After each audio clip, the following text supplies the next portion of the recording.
What's up, barbecue fans? My name is Jake, and today is an exciting day for a few reasons. Reason number one, in front of me I have 4 bone-in prime New York strips. They are 16 ounces a piece, but they're very different. This one is a 28-day wet age steak. This one is a 30-day dry age steak. This is a 45-day dry aged, and this one over here is a 60-day dry aged. Now, I've been ordering dry aged meat for many years at this point in time. It's more beefy, it's tender, it's better. I really enjoy it, but I have never compared them side by side like we're doing today, so I'm excited about that. I'm also excited because today is the first video with the Thermometer Sync Gold. This is the Duo. They have a 4-probe model. We're going to talk a little bit more about this, but Thermometer is a brand new partner to the channel, and there are a bunch of reasons for that I'll get into in a little bit. But the third reason why this is an exciting day is because right here I got some Bear Mountain hardwood lump charcoal.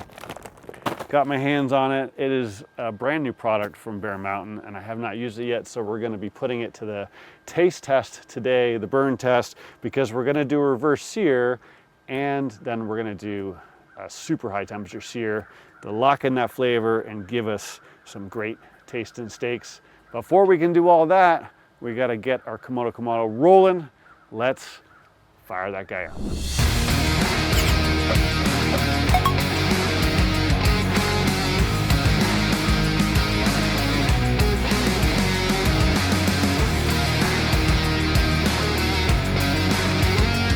So we've got our kamado started here. We used our Grill Blazer grill gun, of course. Makes quick work of lighting any lump. And as I mentioned, today we're using the Bear Mountain's premium hardwood lump charcoal. I have not used it yet. I'm excited to see how it cooks. All natural wood flavor. You know, if it's anything like their pellets, I'm sure it's gonna be great, but we'll find out together. I have this open, the top 3 turns, and then I have the bottom left one, which is a half moon, open all the way. We're gonna get some air moving through here, and we're gonna get this guy up to about 250, and we're gonna lock it in there. We're gonna reverse sear our steaks. As you saw when I was getting things going, I put in the middle grate and the left grate on the bottom level. So what we're gonna do here is I've got the middle grate and the right grate on the top level. We're gonna reverse sear our steaks there, and then we're gonna crank this bad boy up, and we're gonna sear the heck out of them on the lower level, nice and close to the fire. While this guy's getting up the temperature, let me go back and get my steaks from out of the fridge. We'll prep them and we'll get them on. I've gotten our steak out of the packages. I came up with a super high-tech way to remember what's what. We've got toothpicks in the end. 1 is for 30 day, 2 is for 45, and 3 is for 60. Obviously, the last one is the wet age one. So today we're going to keep it super simple. This is Diamond Crystal Kosher salt. We're going to put that on. I am going to use my pepper cannon and grind enough pepper here. Put one of these guys on, and super simple. A little salt, keep it up high so you get some nice even coverage.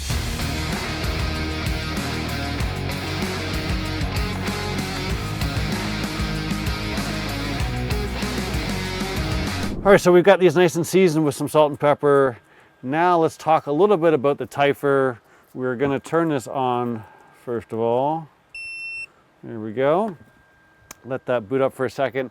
And look, I'm gonna do a more in-depth video on Thermometer, but I will tell you they are a new partner. I've done a bunch of research. If you watch some review videos and whatnot on them, you're gonna find out that this is a pretty great product.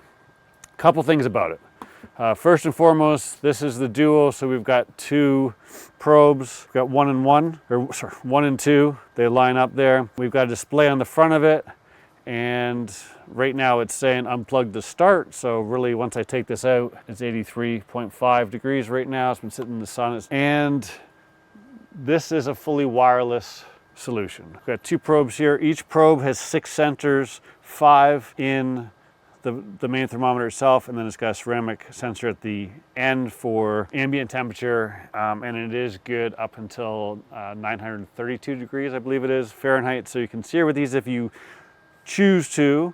I am going to stick one of these in here. Now, we've got a line here. Okay, make sure you go past the line. I'm going to try and make sure that I go in the center. And I'm going to put this in the 60-day dry age, because if you know anything about dry aged meat, when it's dry aged, we're removing moisture. Okay, so that means we're going to cook a little quicker. And I'm going to take number 2. I'm just going to put it in my wet age because it should cook a little quicker, although, well, it will cook a little quicker because it's thinner, but either way, it has more moisture, so it should cook quicker regardless. So we're going to put that in there just so we can time these guys. Now, look, you guys have seen me before. I've used other wireless products. I have multiple meter products. I used the Chef's Temp product for a little while, and more recently I've been using the Thermoworks RX product, RX. I can't remember the last, I think there's another initial there if I'm not mistaken, but regardless, right, I've used a lot of different wireless products. Now, for my situation, this kamado is over 2 inches thick. My Yoder is 10 gauge steel. My workhorse is 3/8 inch steel. Now, for me personally, every other thermometer except for the Thermoworks has disconnected, to the point where I stopped using my meter a long time ago because I got fed up. I bought the regular one, then I bought the Plus, like most get sucked into, then I bought the Block. The Block has the built-in repeater here, and for my particular setup, I had constant disconnects. So that's how I ended up. I mean, Chef's Temp was a partner for a little while, and I liked their Instant Read. They came out with a wireless, and I ended up doing a little bit of beta testing for them. I gave them a lot of input on how that thing was set up and helped them change some things, but again, I had some disconnects. So I moved on, went to Thermoworks, and that product works really well. Here's the things I don't like about it though. I'm not digging the external thermometer. You gotta have a separate pit temperature thermometer. And the other thing is that it's more of a scientific thermometer. It has no bells and whistles whatsoever. It's straight to the point. It tells you the temperature, and you can set a stop temperature on it, but that's it, right? It doesn't have any of the software goodness that something like a meter has.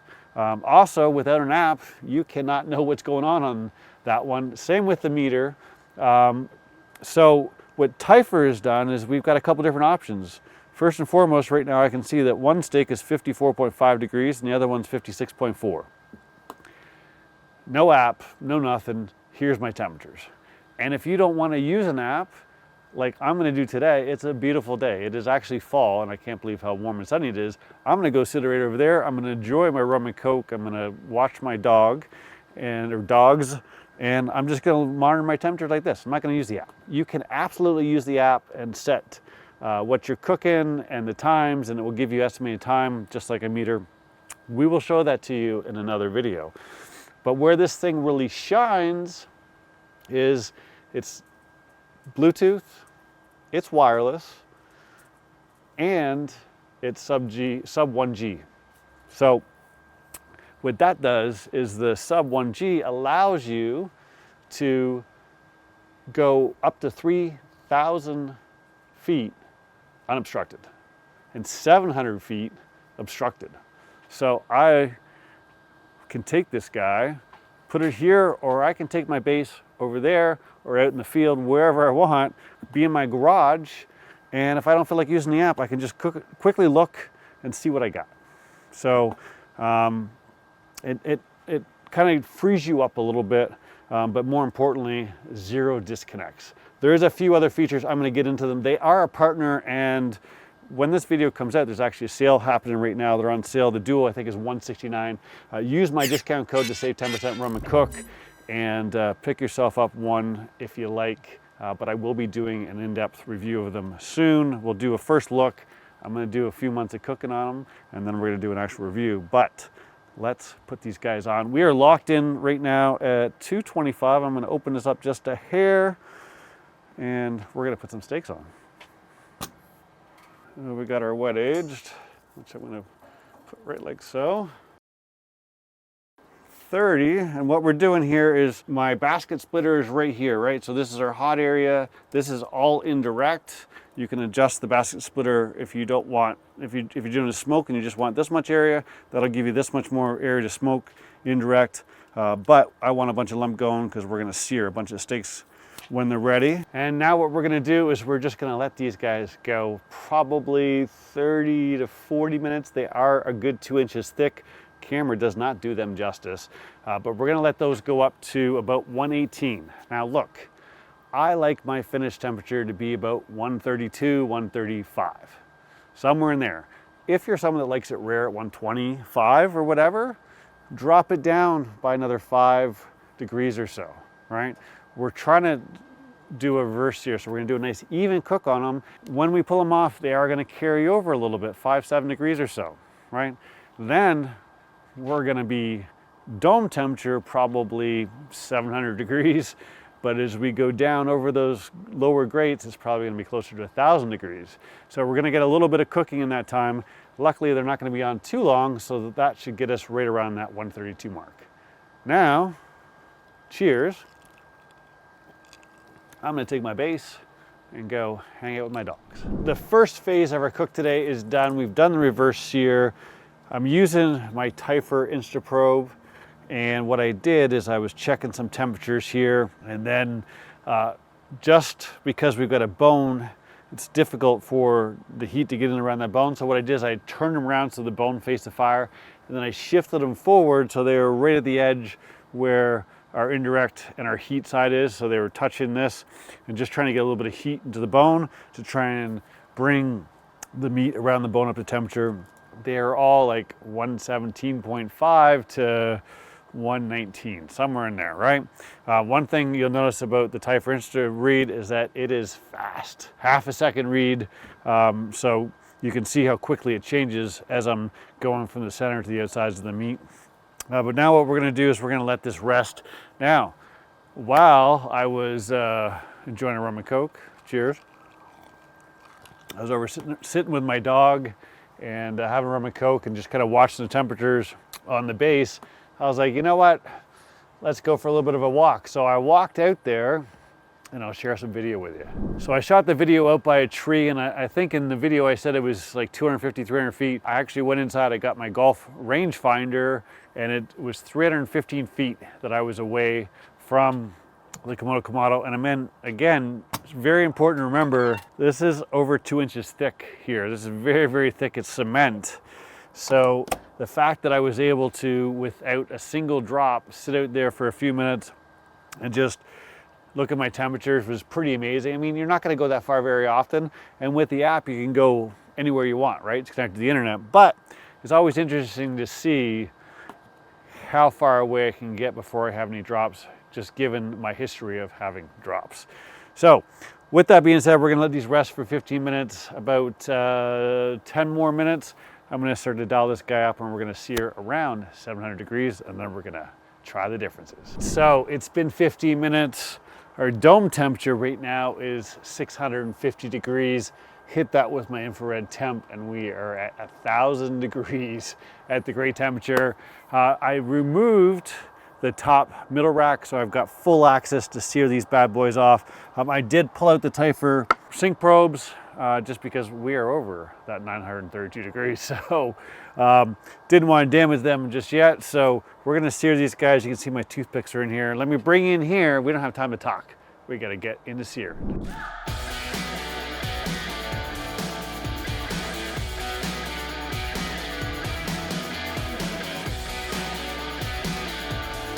All right, these guys are done. They are super hot. We've got to give them just a minute or two to come down to temperature so I don't burn my tongue off.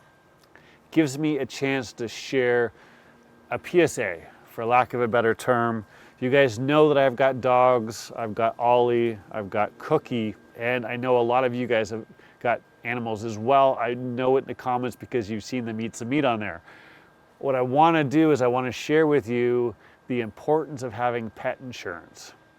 Cookie was doing well 1 minute, the next minute she wasn't eating. The next day I went to urgent care. After 6 hours, they sent me to Annapolis to go to an emergency hospital. So I ended up in Anne Arundel Veterinarian Emergency Clinic. I think I got a couple words mixed up there, but long story short, 3 blood transfusions, some expensive medicine, and 8 days in the hospital, 24-hour care. You know, she is recovering. She's not 100%, but it was 50-50 there for a week. And I gotta tell you, you can only imagine what it costs for 24-hour care and 3 blood transfusions. So, you know, first off, thank you to Dr. Gonzalez, his team, Kate, Ashley, and Allison. There's a couple more people, I don't know everyone's names, but, you know, they were great to work with. But, you know, I was talking to Kate, she's seen over 1,500 animals in the last 7 years. And she said, you know, the one thing that people always ask me is, what kind of food should I feed my dog? And she's like, I don't care what kind of food you feed your dog, get pet insurance, because most people can't afford 1 blood transfusion, let alone multiple. So she couldn't tell me what the odds of making it were because so many dogs had to go home.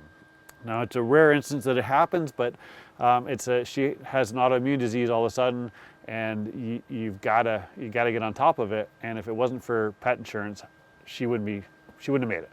So just wanted to share that with you guys. I know I've got a bunch of people who are in animals, and I can't tell you the importance of it. I learned the hard way.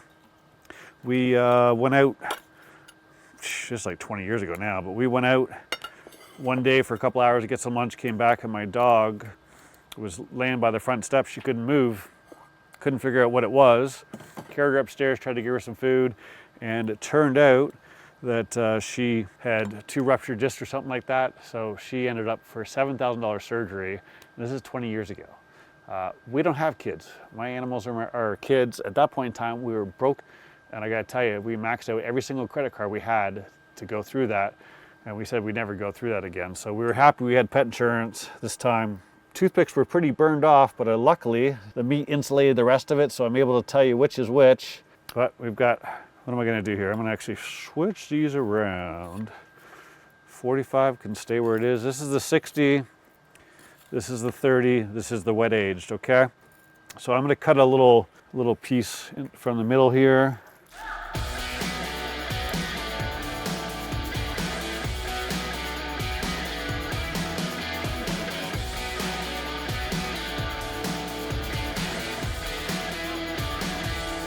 All right, so we've got some pieces here out of the middle. Again, we got wet aged, now 30, 45, 60. So real quick, wet aging is essentially leaving the meat in with its own juices for 28 days. Dry aging is hanging it in a bacteria-free environment. Sometimes they use salt, sometimes they use UV lights, but they have specialized fridges so that bacteria doesn't and mold doesn't grow. But they basically age it and let it it loses its water weight. What happens, it becomes more tender and it becomes more beefy over flavor. And then typically as you go more dry aged, you end up with a more nuttier flavor. If you go to a high-end steak place, it is probably aged a minimum of 21 days. If you go to Costco, you can tell there's a difference in their meat because they don't age any of their meat whatsoever. Butcher's probably 21 days if it's a good butcher as well.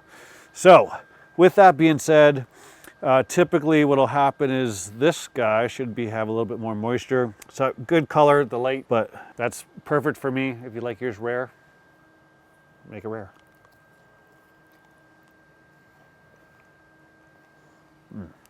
Lots of flavor and very, very juicy. 30-day. Definitely a little bit more beefier.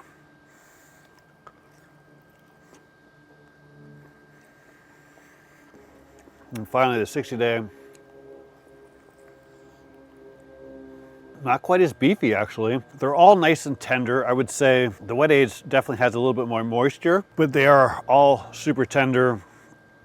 What changes here really is the flavor profile. I think that these guys are all about the same tenderness, but you notice right away that there's a more beefier pronounced flavor here. And then as we go here, it's actually even more beefier. But then as I go to the 60-day, the beefiness kind of dropped off a touch. And I think, I'm not an expert, I don't have the flavor tongue of a sommelier or anything, but I think that's what they're talking about, the nutty. It has a little bit of other flavor to it, and you lose some of the beefiness. So I'll tell you what, like historically I've always, if it was a special treat, I'd order like a 50 or 60-day dry aged, sometimes 70-day dry aged. But after tasting them side by side, I don't think it's worth the money for these for me personally. I would probably do the 30 or the 45. I think I like the 45 the best, but the 30 is no slouch at all. So if you've ever wondered about dry age versus wet age, now you got your answers. If you're into steak, I highly recommend you try some dry aged. Make sure it's some high quality prime meat. And I'll tell you what, it'll ruin restaurants for you, but it'll be damn good at home. Thanks as always for watching. I appreciate the support. If you liked the video, give it a thumbs up. Don't forget to subscribe. I'll see you soon.